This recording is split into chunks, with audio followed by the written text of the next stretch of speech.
আসসালামু আলাইকুম রহমতুল্লাহ। আল্লাহর রহমতে সকলে ভালোই আছেন। আমি আজকে আপনাদের সাথে আলোচনা করব হাইপার হাইড্রোসিস নিয়ে। ইউনানি চিকিৎসা বিজ্ঞানের ভাষায় বলা হয় অস্ত্রোতেরিক, বাংলাতে বলা হয় অতিরিক্ত ঘাম, ইংরেজিতে হাইপার হাইড্রোসিস বলা হয়। এই রোগে স্বাভাবিকের তুলনায় অতিরিক্ত ঘাম নিঃসরণ হয়। অস্ত্রোতেরিক দুই প্রকার: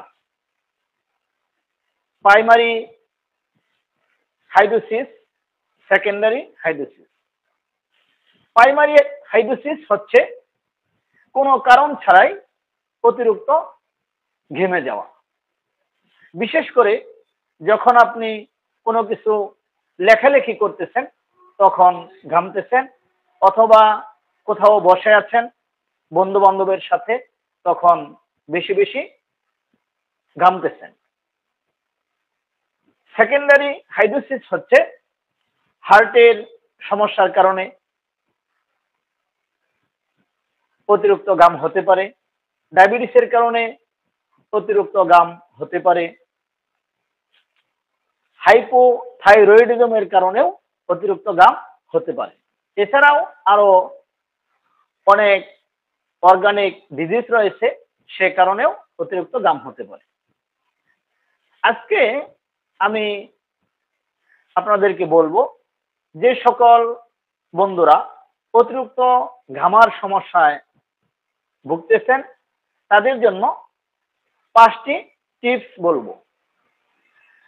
1, নিম পাতা পেস্ট করে সারা শরীরে মেখে 30 মিনিট পর গরম পানি দিয়ে গোসল করুন।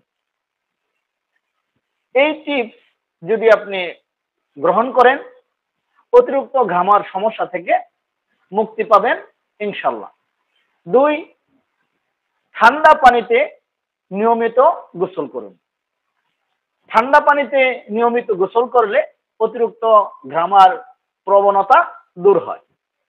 3, বেশি বেশি পানি পান করুন। বেশি বেশি পানি পান করলে শরীরের টক্সিক অ্যাসিড দূর হয়, এমনকি বিষাক্ত যে পদার্থ শরীরে রয়েছে সেটা ঘামের মাধ্যমে বেরিয়ে যায় এবং অতিরিক্ত ঘামার সমস্যা থেকে মুক্তি পাওয়া যায়। 4, সুতি কাপড় পরিধান করুন। 5, ভালো পরিবেশে থাকার চেষ্টা করবেন এবং